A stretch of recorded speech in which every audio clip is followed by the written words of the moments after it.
इनके कष्ट दुख दूर हो जाते हैं।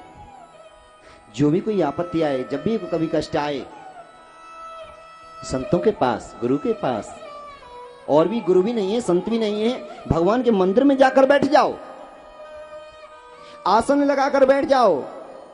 कोई मंत्र भी नहीं जानते हैं, कुछ जाप नहीं जानते हैं, ध्यान नहीं जानते, कुछ भी ना जाने, उनकी ओर बैठकर देखने ही लगो, देखने ही लगो। कोई शक्ति आएगी, तुम्हें कुछ बताएगी, मन अपने आप ऑटोमेटिक कुछ कहेगा, और जो कुछ कहे उसे मान लेना, वही कल्याण हो जाएगा। बोलो बांके बिहारी लाल की कल्याण हो जाएगा। जब भी कभी आपत्ति में आए, संकट में आए, दुख में आए, कहीं रास्ता दिखाई नहीं दे, चारों तरफ रास्ते बंद हो जाएं, मेरे गोविंद का रास्ता सदैव खुला रहता है, सदैव खुला रहता है। और हम गोविंद के रास्ते पे तो जाते ही जब हैं, जब हमारे संसार के समस्त रास्ते, बोलो ना, बंद हो जाते हैं। सब रास्ते जब बंद हो जाते हैं, जब एक आस दिखाई देती है, जब ही तो कहा है दुख में सुमरन सब करें, सुख में करे ना कोई, और जो सुख में सुमरन करें तो दुख का एक हो। एक घड़ी आदि में पुनियाद, तुलसी चर्चा राम की काटे कोटि अपराध। इतनो हेते हराम ते इतनो हर से होए, चले जाए बैकुंठ को पल्लू पकड़े ना कोई। थोड़ा सा, थोड़े से थोड़ा सा, थोड़े से थोड़ा सा, और भी थोड़ा सा दिल से मेरे गोविंद का नाम ले लें, बेड़ा पार हो जाएगा, बेड़ा पार हो जाएगा। अक्रूरी जी ने जैसे ही गोविंद के चरणों में मन लगाया, ध्यान लगाया, मेरे गोविंद से जैसे ही तार जुड़े, गोविंद ने कहा आजा। अक्रूर जी को एकदम रास्ता दिखाई दिया कि चलूं, उनकी तरफ जब बढ़ूंगा, हर कदम पर करोड़ों यज्ञों के पुण्य की तो प्राप्ति होगी। संत मिलन को चालिए तजमाया अभिमान, त्यों त्यों पग आगे रखें कौटन यज्ञ समान। और जैसे ही उनके दर्शन होंगे, उनका दीदार होगा, उनका साक्षात्कार होगा, मेरे सब अवगुण, मेरे सब पाप, मेरे सब परेशानियां, मेरे सब कष्ट, मेरे सब दुख दूर दर्शनों से हो जाएंगे। दरस परस मकमुंजन पाना, कटे हूं पाप के हैं वेद पुराना। जिनके दर्शनों से ही कल्याण हो जाएगा। और एक बार जीव मेरे गोविंद के सामने चला जाए, एक बार किसी भी भावना को लेकर मेरे गोविंद के सामने उपस्थित हो जाए, मेरे गोविंद स्वयं कहते हैं, सनिमुखे होए जीव मोहे जबी, और जन्म कोटि अज्ञासु तब ही। जब जीव मेरे सामने आ जाता है तो मैं उसके करोड़ों जन्मों के पापों का हरण कर लेता हूं और अपनी भक्ति प्रदान कर देता हूं। बोलिए भक्तवत्सल भगवान की। ये मेरे गोविंद का रास्ता है। अक्रूर जी ने सोचा, दर्शन करूंगा, जरूर करूंगा, चलूंगा, जरूर चलूंगा।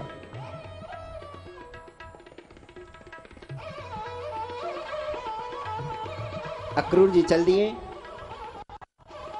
संध्या होते समय ब्रज की ओर पहुंचे, गोकुल की ओर पहुंचे। मेरे गोविंद गोचारण करते आ रहे हैं, धूल में सजे हुए हैं, सने हुए हैं, और मेरे कान्हा तो कैसे भी हों वैसे ही सुंदर लगते हैं जी। राधे राधे राधे राधे। जैसे भी हों वैसे सुंदर लगते हैं। हमारे सूरदास जी महाराज, बांके बिहारी का जब श्रृंगार होता था तो सूरदास जी महाराज जो संत थे, वो जाते थे मंदिर में खड़े होकर पद बोलते थे।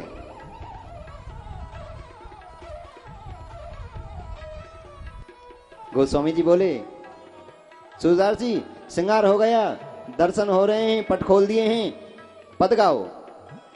जैसा श्रृंगार करते थे, जैसी बंसी होती थी, जैसा कलर होता था, रंग होता था, वैसे ही पद संत गाते थे। गोस्वामी जी ने देखा कि बाबा सूरदास नहीं है, दिखाई देता है, जैसा होता है वैसा ही बोलते हैं, सूरदासों के लक्षण नहीं है। कल देखते हैं, कल परीक्षा करेंगे सूरदास जी महाराज। कल कपड़े नहीं पहनाए, बिहारी जी को वस्त्र ही नहीं पहनाए, पर्दा खोल दिया। सूरदास जी श्रृंगार कर दिया है, आज बताओ कैसी पोशाक है, कैसी बंसी है। सूरदास जी महाराज से आज हरि देखे नंगम नंगा, कृष्ण के गले और माल विराजत, छवि के उठत तरंगा, आज हरि देखे नंगमो नंगा। गोस्वामी जी मेरे गोविंद तो नंगे भी सुंदर लग रहे हैं, बोलो भक्तवत्सल भगवान की। तो मेरे कान्हा, वो तो कान्हा है, वो तो बांके हैं, वो तो नटखटे हैं, वो तो सलोने हैं, वो तो हर हृदय के सागर हैं, वो तो मधुवन हैं, वो तो सर्वस्त्र हैं। जैसे भी होंगे, जहां भी होंगे, वो अच्छे लगते हैं। धूल में सने हुए गोचारण करके आए नंगे पैर, पसीना आ रहा है मेरे कान्हा को। बलराम जी, श्री दामा, मनसुख धनसुख समस्त ब्रजवासी जैसे रूप को देखा, रंग को देखा, जैसे सुना, उन विचारों को जब देखा तो अक्रूर जी ने सोचा शायद कृष्ण यही है, इतना तेज, इतना रूप उन्हीं का हो सकता है। लाला तुम कहीं कृष्ण बलराम तो नहीं है? जी हम कृष्ण बलराम है। आप कौन है? बेटा तुम मुझे जानते नहीं है, अक्रूर मेरो नाम है, रिश्ते में तुम्हारा काका लगता हूं, चाचा लगता हूं। आप गांव में रहते हैं और मैं शहर में अंदर राजपुरा में रहता हूं। राधे राधे। राधे राधे। भगवान कृष्ण बलराम ने काका जी के पैर छुए। काका जी हमको पता नहीं थी,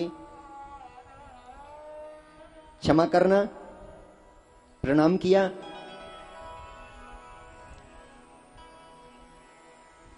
काका जी पहले तो आप ही बताओ मेरे मैया बाबा कैसे हैं? नेत्रों में आंसू आ गए और कहा बेटा कृष्ण शरीर से तो स्वस्थ हैं, पर ये तो आप जानते हैं पराधीन सपने सुखो नहीं। जेल तो जेल है, चाहे कितनी भी सुविधा मिले, कितना भी अच्छा खाना मिले, कितना भी कुछ हो, पर कैद तो हैं, चार दीवारी के अंदर तो हैं, पशु के समान हैं, कुछ कर नहीं सकते, कुछ सोच नहीं सकते, कुछ प्लानिंग आगे के भविष्य के लिए नहीं कर सकते।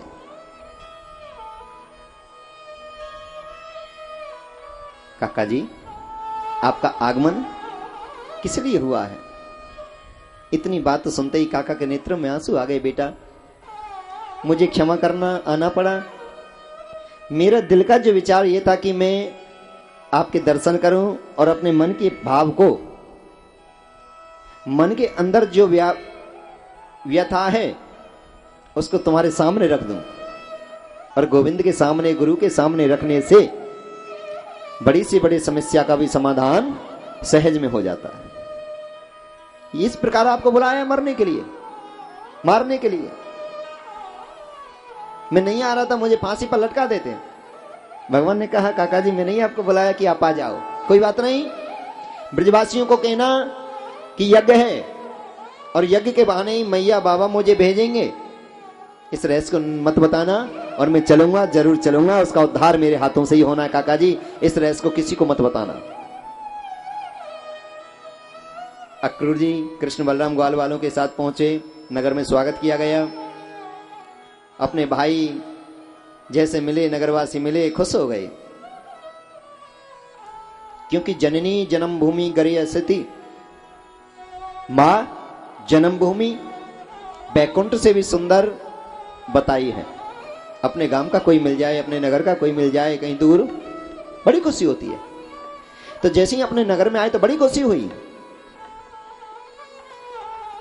जैसे ही खुशी हुई चौपाल पर बैठ गए समस्त यदुवंशी, नगरवासी, ब्रजवासी बैठे और कहा अक्रूर जी किस काम के लिए आपको भेजा है? क्या कोई नया कानून बनाया है कंस ने?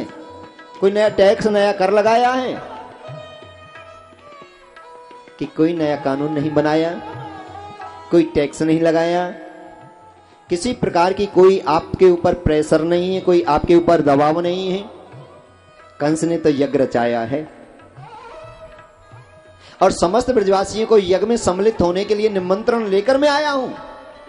आप सबको कंस के यज्ञ में सम्मिलित होना है, कंस ने इसलिए मुझे भेजा है। नंद उपनंद समस्त ब्रजवासियों ने कहा भैया ये तो बड़े अच्छे दिन आने वाले हैं, जब कंस जैसा पापी दुराचारी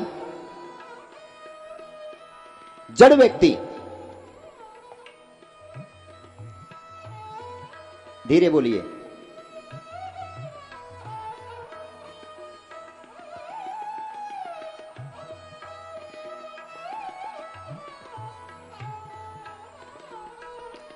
हे भगवान पीछे पहुंच जाइए, वहां रिमांड रूम है तुम्हारा, पीछे वहां जाइए, पीछे जाइए, तीनों तीनों चले जाइए वहीं।